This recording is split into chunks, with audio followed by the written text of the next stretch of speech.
Irã chegou aqui, que coisa boa. Vamos aqui. Nosso escritor chegou, já vou mandar um convite para ele.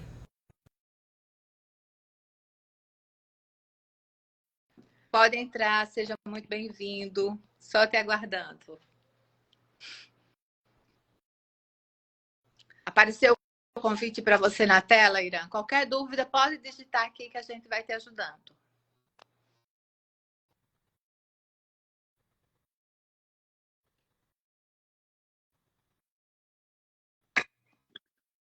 Ok.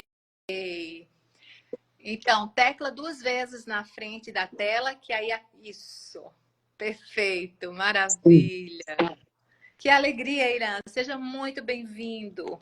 Obrigado, Eu já Sibeli. falei assim É, um pouco com é você. um, é um prazer estar contigo e quero dar uma boa noite a todos vocês. Que maravilha. Para mim, uma grande alegria, muito honrada a presença e com um pouco da sua história que você vai contar aqui para a gente. Eu fiz um breve resumo de quem é você, pessoas, mas se pode falar um pouco aqui quem é o Irã para nossa audiência. Sibeli, eu estou com um probleminha de áudio no momento, é, e nós estamos sanando esse problema para a gente interagir melhor. Você consegue me ouvir?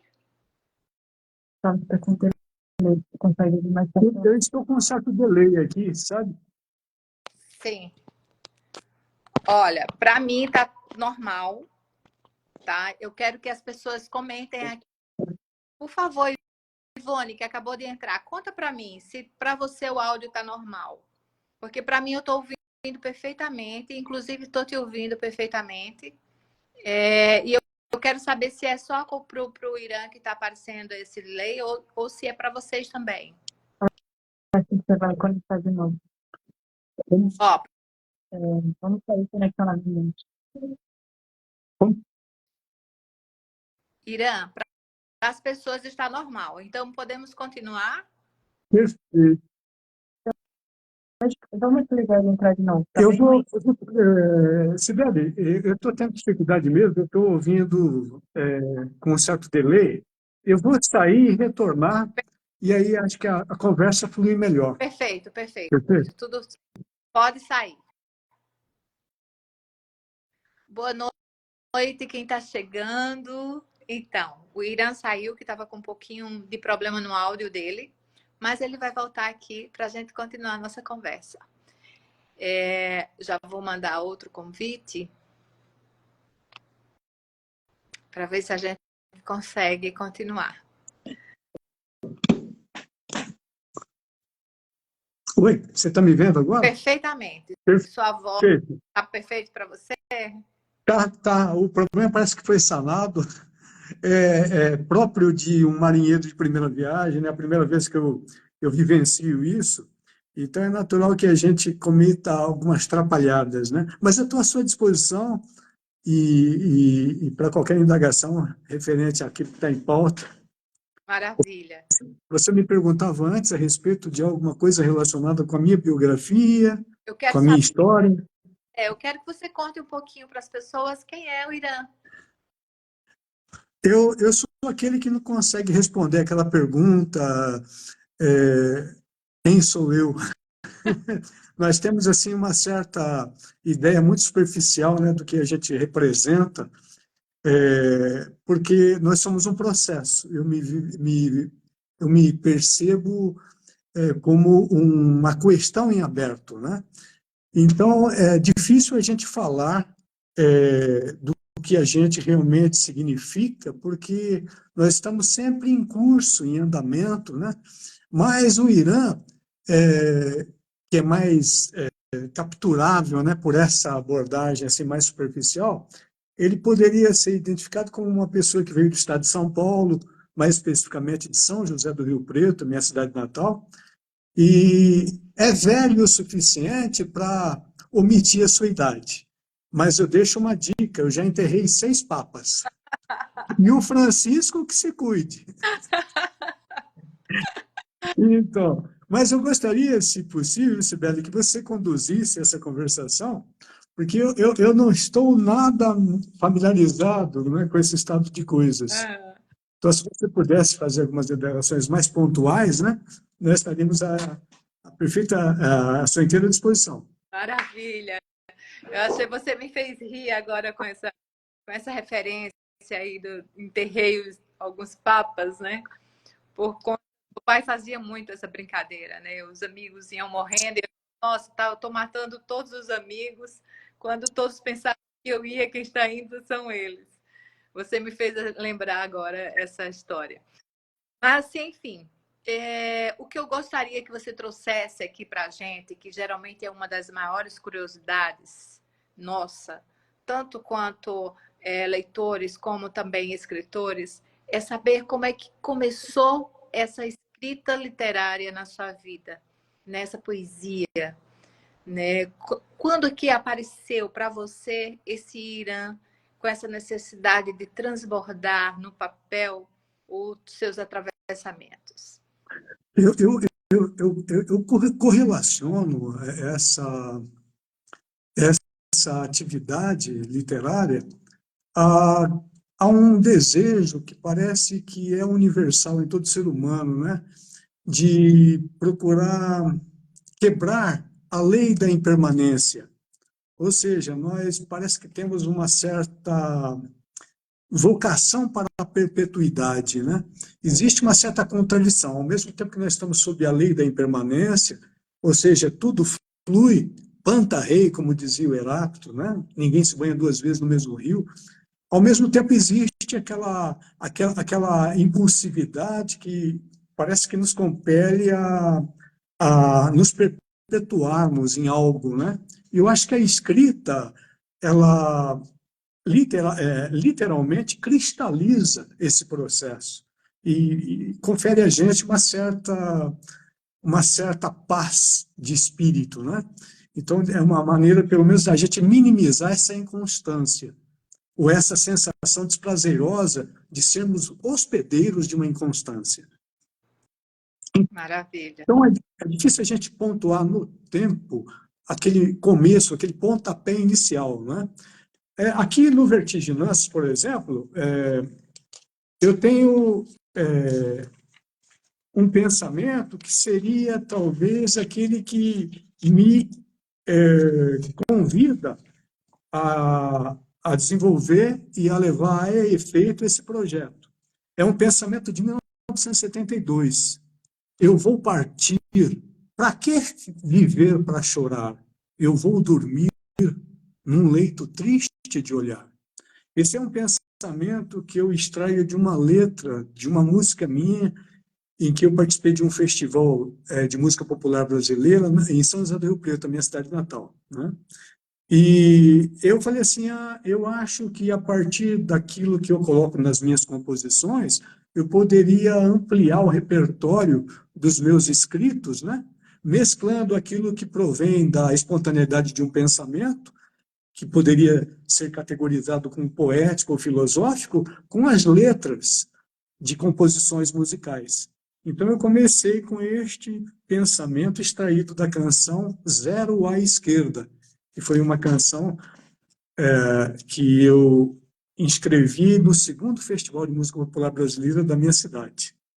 Então acho que começou por aí. Maravilha.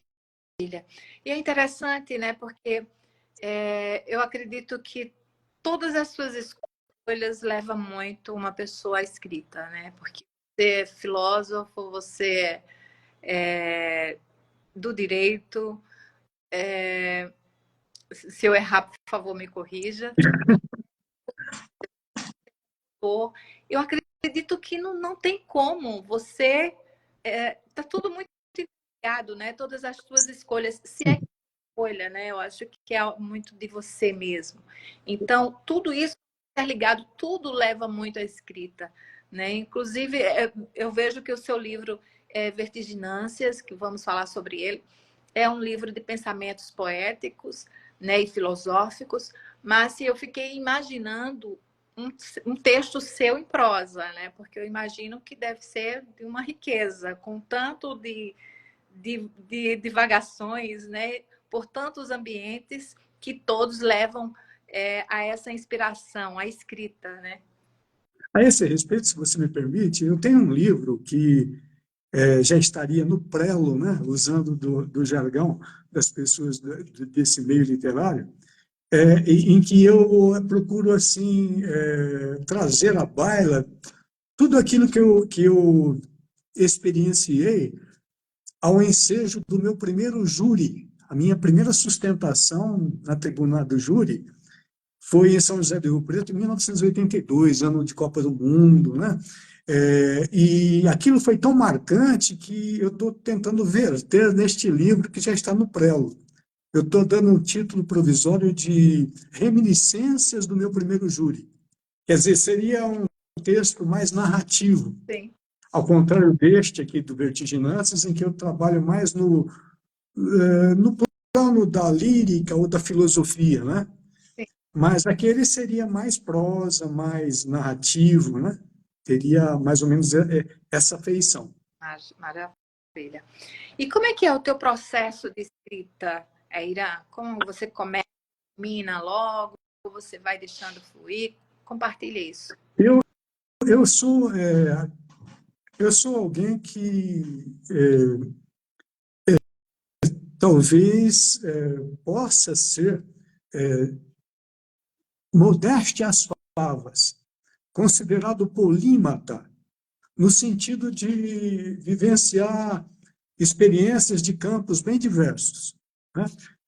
Por exemplo, no exercício da minha advocacia, que é voltada mais para a área criminal, eu tenho que escrever praticamente o tempo todo, que eu tenho interlocução com tribunais regionais, tribunais superiores de Brasília, então nós temos que estar sempre nos comunicando através da linguagem escrita, né?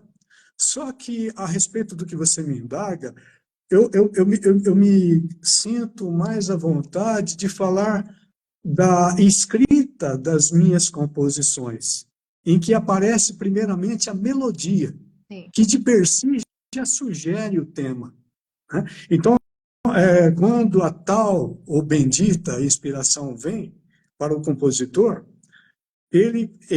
no meu processo de criação, eu percebo que sempre vem a melodia antes da letra, porque eu sou tanto melodista quanto letrista. Mas a melodia parece que sempre chega primeiro. São raras as composições da minha lavra em que eu realmente começo pela letra. Parece que a letra ela não sugere aquilo que uma melodia sugere, em termos de transformação de notas musicais, que a gente transforma tipo, na correspondente figura musical, em consequentes letras, né? Então, por exemplo, eu tenho uma música chamada Canto de Urubá. Eu nunca fui, por exemplo, professo de uma religião afro-brasileira, como Umbanda, como Candomblé. Só que a melodia parece que sugeria que eu buscasse vamos dizer assim, nessa dimensão místico-religiosa, um material para a composição. Então saiu uma música que até me surpreendeu e faz com que eu até me sinta um desconhecedor do meu próprio processo de criação. Sim. Então, há processos mais fáceis da gente decodificar e há outros mais intrincados, de mais difícil compreensão. Você acredita que tem algo ligado à espiritualidade? Olha, a gente às vezes usa de determinados termos, né, que suscitam uma certa confusão no plano da comunicação. Se a gente fala de alma, de espírito, de mente, de consciência ou inconsciência, né, de subjetividade, nós estamos às vezes empregando termos que são, talvez não, com certeza, eles são polissêmicos. Nós poderíamos estar meneando a cabeça, usando de um mesmo termo, mas com conotações subjetivas bem diferenciadas, né? Então é difícil a gente falar daquilo que é espiritual, né? Eu falo do espiritual como aquilo que pertence ao campo da mística, enquanto mistério, né? Então acho que o processo de criação de todo artista, não somente de um compositor, de alguém que desenvolve uma atividade com a música, mas eu acho que todo artista, de certa forma, ele entra num certo comércio com a mística, com o mistério, né? Que brota dele mesmo, da sua interioridade, já que ele é também uma questão irrespondida, e aquilo que o circunda, que é igualmente misterioso, que a gente está realmente espremido entre o macrocosmo e entre o microcosmo, né? Então, nós estamos, assim, perpassados pelo mistério. O artista, me parece, é que é aquele que tem canais que dão expressão a essas impressões místicas, misteriosas e espirituais, né? Eu nem vou me aprofundar, porque senão eu vou sair buscando cada vez mais sobre isso, viu, Ira? Eu adoro falar sobre isso, que é verdade. Mas vamos entrar aqui para virtuânsias.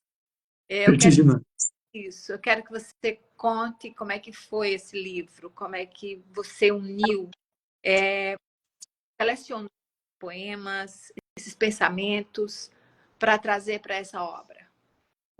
Então, determinados insights, né, me parecem que são dignos de registro. Então, eu tenho essa coletânea de 1094 pensamentos que retratam algo da minha experiência em termos de estranheza, de estranhamento, né? Porque quando a gente considera as coisas muito normais e não muito normoticamente, a gente se parece com aquela poetisa que disse, às vezes eu olho para uma pedra e só vejo uma pedra, né? Então a gente precisa estar num estado de espírito diferenciado para a gente dizer, vale a pena eu registrar isto, que essa perspectiva captura desta vivência, né? Então, há pensamentos de toda ordem aqui. Eu, assim, me permitia classificá-los em duas categorias. Aqueles que têm um apelo mais para o belo, que seria aqueles que eu categorizaria como pensamentos poéticos, e aqueles que instigam a reflexão, que seriam os pensamentos assim que convidam a um aprofundamento, a busca das causas primeiras, dos fins últimos, né? Então, aqui é de tudo um pouco. Mas também há muita balela aqui também. Tem alguma coisa aqui, por exemplo, se você me permite, Sibeli? Por exemplo, teve um momento de tristeza, que eu experimentei a tristeza, e eu relacionei com sorvete. E eu disse assim, a saudade é um sorvete com sabor de tristeza. Esse pensamento não é filosófico, mas eu acho que há um pouco de poético nele. Sim, com certeza. Então, é assim que as coisas assim foram se desenvolvendo no Vertiginâncias, né? Eu estou partindo agora para a segunda edição e estou acrescendo a esta coletânea de 1094 mais 100 pensamentos. São 100 pensamentos mais recentes, né? E aquilo que me propiciou assim, levar a efeito esse projeto, que se constitui neste livro Vertiginâncias, foi o fato de eu estar vivendo, como todos nós brasileiros, todos nós no mundo, a tal da pandemia. Sim. Eu tive que interromper o meu programa de doutorado em psicologia social e retomei a atividade musical, por conta das circunstâncias serem adversas, né? A gente desenvolveu atividades aí no meio social, eu me voltei novamente para a música. E a música que eu componho é uma música assim que me faz sentir autossuficiente, porque eu dificilmente faço músicas em parceria. Parece que as senhoras musas, elas parece que elas têm um recado exclusivamente para mim. Falou, olha, isso daqui foi para você. Esse abacaxi é você que tem que descascar, né? E aí a gente desenvolve esse trabalho sozinho. Então, eu achei que as circunstâncias, conquanto adversas da pandemia, elas, de certa forma, elas produziram muitos bons frutos, né? Então, existe essa dialética, né? A gente tem que dar o salto, que seria a síntese, para nos livrarmos daquelas oposições que nos fustigam, né? Que tornam desprazerosa a nossa experiência enquanto seres humanos, né? E eu acho que foi uma maneira de eu sublimar aquele momento tão difícil que todos nós atravessamos, né? E trazer para o projeto esses pensamentos que estavam todos aí espalhados. Aí eu fiz essa compilação e, e estou até encorajado a dar prosseguimento. Tanto é que eu já estou saindo, como eu te disse, para a segunda edição. Que maravilha.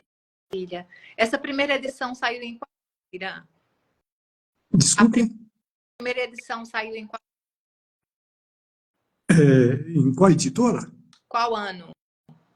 Ah, qual ano? Foi em 2023, o ano passado. Mostra a capa pra gente. Ah, sim. Maravilha. E agora ela ganhou uma outra capa, né? Agora ganhou outra capa, aquela que eu te mandei, né? Ela está mais encorpada, mais robustecida, tem mais sustância, né? É verdade. Como dizem os repentistas, assim, né? Aquelas expressões assim que são muito ricas. Me parece que o seu pai era repentista, né, Sibeli? Não, não era tocador de viola, né? Ele fazia a poesia matuta, mas declamada. Sim. Ah, sim. Fazia também a literatura de cordel, mas Que maravilha. tocando, Eu admiro demais. declamando. Muito... Eu não me considero um poeta. Eu até escrevi alguma coisa a respeito. Eu acho que o compositor é um poeta de fôlego curto. Agora, os repentistas são poetas. Os repentistas são poetas. Esses são poetas. De se sentir poeta, eu acho que todo compositor é poeta. E acho que tem muito mais poesia onde a gente menos espera, né? Sim. Nem todo poema é uma poesia. Então, a gente consegue visualizar a poesia muitas vezes em prosas que os escritores não se consideram poetas. E, às vezes, essas pessoas são mais poetas do que parecem ser, né? Eu vejo muito dessa forma. Sim. E é interessante isso, né? A poesia, eu acho muito bonita a atividade da poesia, muito mais do que do poema, né? São duas coisas que, quando se encontram, fica muito bonito, né? Da gente... Sim, sim. Uma das minhas frustrações é não ter cursado letras. E porque o pessoal desta formação, eles têm um jargão próprio e eles conseguem, assim, com aquele olhar clínico, né, que a formação acadêmica propicia a eles, diferenciar poema de poesia, prosa de uma outra figura, né, da arte literária. E eu ainda estou no plano da mera empiria. Eu precisaria ainda, se Deus me permitir, fazer um curso de letras. Eu admiro muito esse pessoal, né? Que sabe o que está fazendo, por que está fazendo, como está fazendo, né? A minha formação, infelizmente, não é de letras. Eu tenho formação em Direito, em Filosofia, em Educação Física também. Fui jogador de futebol, fui treinador, fui preparador físico, né? E estudei um pouco de psicanálise também. Não no divã, como estudante mesmo.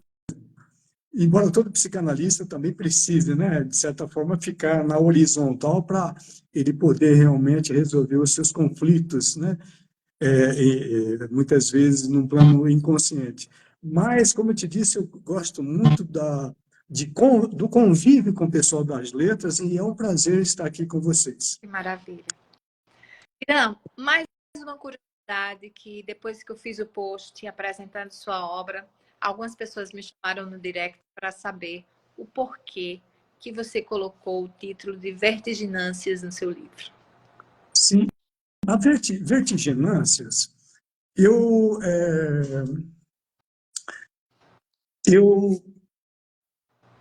usei e abusei da liberdade poética para criar um neologismo.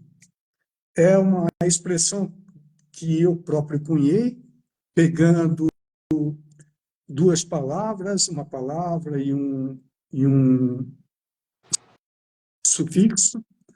Eu coloquei vértice, que é aquilo que realmente nos coloca em alturas que fazem com que a gente seja assaltado por vertigens. Eu, por exemplo, sou acrofóbico. Eu tenho medo fóbico de altura. E eu percebo que quando eu estou nesse transe de procurar transformar em palavras aquilo que eu recebo dentro dessa mística poética, eu percebo que eu sinto uma certa vertigem. Então, esses escritos, de certa forma, eles são aquilo que me pareceu mais próximo de descrever nesses termos, né? Acerca dessa experiência. É uma experiência que me coloca assim, não no estado de equilíbrio ou de estabilidade, mas me coloca assim na interface da própria morte, né? Ou da própria morte num diálogo estranho e abstruso com a vida, porque a vida é instável e a morte é estável, né? Então, essa junção, ela promove essa sensação que me pareceu correto descrever como uma vertigem que toma conta de alguém que ascende ao vértice de uma experiência, né? Então, daí vertiginância, essa ânsia, né, que deixa-nos impregnados, né, desse mistério, ela produz essa vertigem, a experiência de estar no ápice, no vértice, né? Então, é uma forma de eu descrever com muita dificuldade, né? Eu, às vezes, explico alguma coisa que veio espontaneamente. É difícil a gente decodificar a espontaneidade, né? Principalmente quando a gente tem que traduzir uma configuração que não é a do presente momento. Quando aquilo tudo que não está acontecendo aqui e agora me compeliu a escrever naqueles termos, a desenvolver assim, insights que me levassem a esses neologismos, é alguma coisa bem diversa da experiência que nós estando tendo aqui agora, né? Então é difícil a gente escrever. Eu não me furto a falar dessa dificuldade. Mas muito bom raciocínio, gostei. Irã, se eu pedir para você mostrar para a gente um pensamento poético seu, de um mais antigo e um mais atual, compartilha com a gente sentir um pouco do que vamos encontrar nessa obra. Por exemplo, eu vou abrir assim aleatoriamente, né? De vez em quando eu brinco assim, falo assim, e bato aqui, caí, por exemplo, no pensamento de número 56, que tem o seguinte enunciado: se um Deus eu fosse, iria embora de mim. Estranho isso, né? Se um Deus eu fosse, iria embora de mim. Talvez eu tenha expressado aquele descontentamento que às vezes a gente vota a nós mesmos, né? Dizendo, meu Deus, por que que eu nasci assim? Por que que eu cresci assim? Por que que eu aprendi assim? Por que que eu penso assim? Por que que eu sinto assim, né? Então, talvez, que é uma outra configuração, talvez eu tenha escrito nesses termos movido por essa opressão que às vezes nos assalta, né? Se um Deus eu fosse, iria embora de mim. Irã, Esse é um. você quer algo mais poético do que isso? Não existe. Mas, como compositor, eu repito, o compositor eu, como compositor, me acho um poeta de fôlego curto. Uma vez, Sibeli, eu estava fazendo um júri numa cidade do interior aqui do estado de Mato Grosso do Sul, e quando nós fomos, o juiz-presidente foi sortear o conselho de jurados, dentre eles havia um poeta, mas um poeta com P maiúsculo, porque ele poetizava o tempo todo, né? O compositor, ele é poeta durante o processo de criação que dá a ele, que possibilita a ele a composição musical. Claro que eu não estou generalizando, eu estou falando de mim como compositor, né? Eu considero, por exemplo, o poeta o Chico Buarque de Holanda. Para mim, é a essência do que melhor representa a música popular brasileira, né? Como letrista, ele tem letras maravilhosas, poesia pura, né? Agora, eu me sinto um poeta de fôlego curto. Se eles chamaram o Vinícius de Moraes de poetinha, imagina o que diriam do Irã, né? Seria mais minúsculo ainda, mais liliputiano. Como? Todo poeta é poetinha. Então, mas você falou de dois poemas. Vai, Esse daqui serviu, né? com certeza. Serviu. Deixa eu ver um outro aqui. Mas você quer também pensamento poético? Mostra aí alguns pra gente. Deixa eu ver. Avante, avante.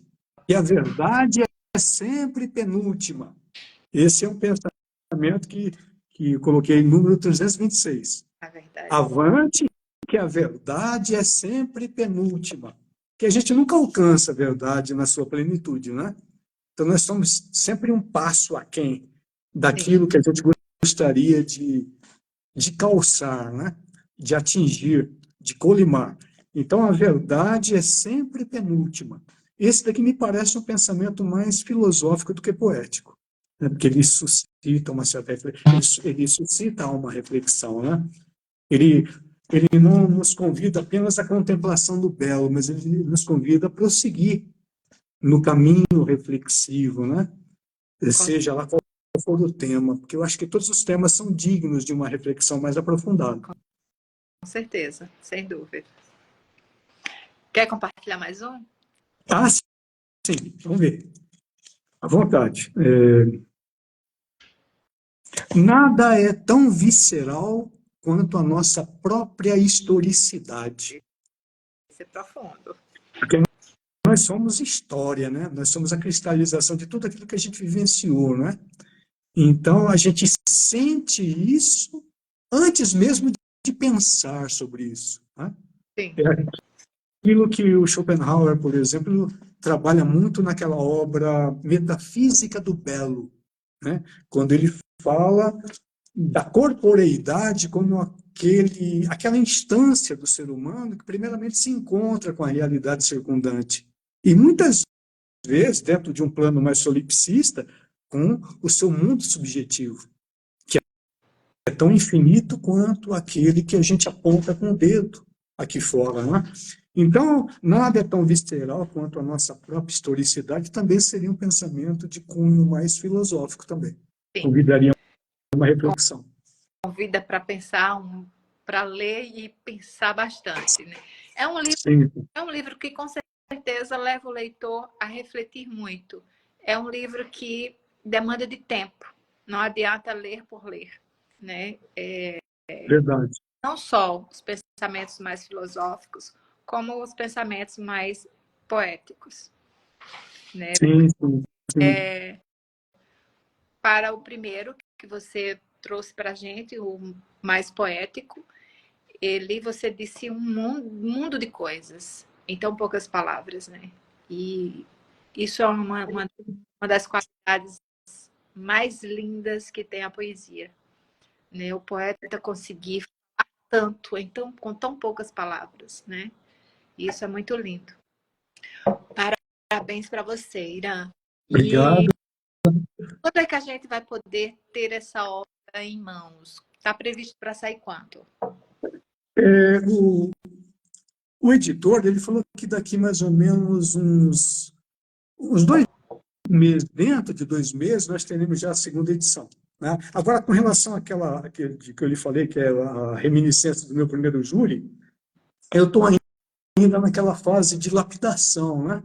Eu estou ainda lapidando o fecho, porque às vezes a gente parece que tem brevê apenas para alçar voo, né? E não se sente detentor da expertise vamos dizer, descer o avião, né? A gente vai muito alto e às vezes a gente não consegue descer. A gente percebe, puxa vida, eu só tinha brevê para alçar voo e não para aterrissar, né? Então, estou naquela fase da finalização em relação ao livro Reminiscências do meu primeiro júri.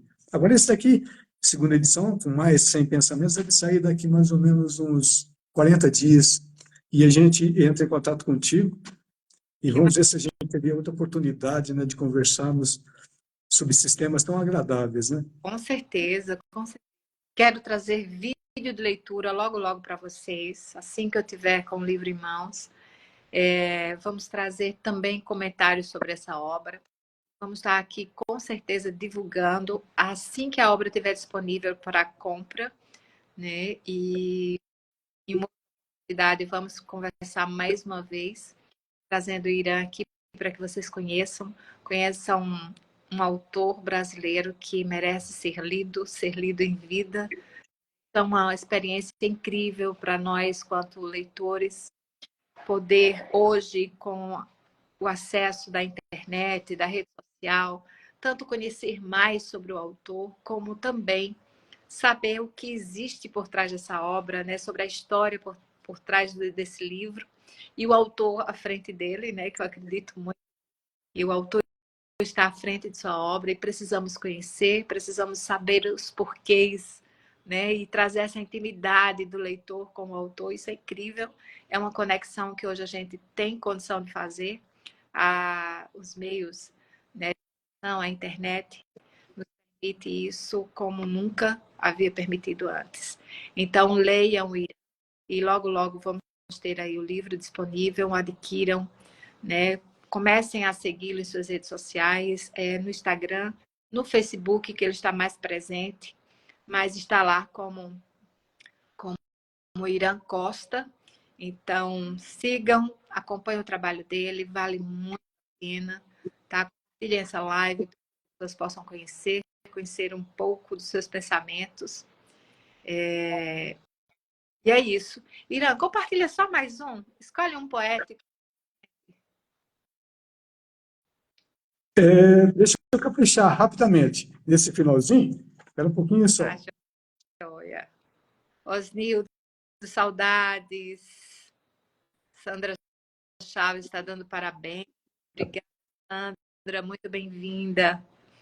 Deus me começou para não mais me terminar. Deus me começou para não mais me terminar. Começou para não mais me terminar. Que coisa bonita, viu? Mas é assim, Sibeli. Eu gostaria já de renovar meus agradecimentos a você, né, pela oportunidade que você está nos dando de divulgar as coisas, porque eu acho que também há no fundo de cada artista, ou de cada compositor, ou de cada escritor, um bocadinho de vaidade, de querer realmente tornar público aquilo que ele produz, muitas vezes entre quatro paredes, sem testemunhas, né? Então, eu gostaria já de deixar aqui a você o meu reconhecimento pelo seu trabalho. Você é uma escritora que a gente tem lido também, uma pessoa admirável. O trabalho que você desenvolve também em prol daqueles que ainda estão no desconhecimento, né, do grande público, é um trabalho assim que nos dá alento para a gente continuar, né, produzindo, porque a gente sabe que em você, no seu espaço, nós temos um lugar ao sol. Então, eu agradeço muitíssimo pela sua mediação, para me colocar em contato com o seu público, esse público seleto. Obrigada. Foi uma alegria imensa, tá? Uma alegria imensa. E termino essa live com muita expectativa, muita ansiedade de ter essa obra em mãos.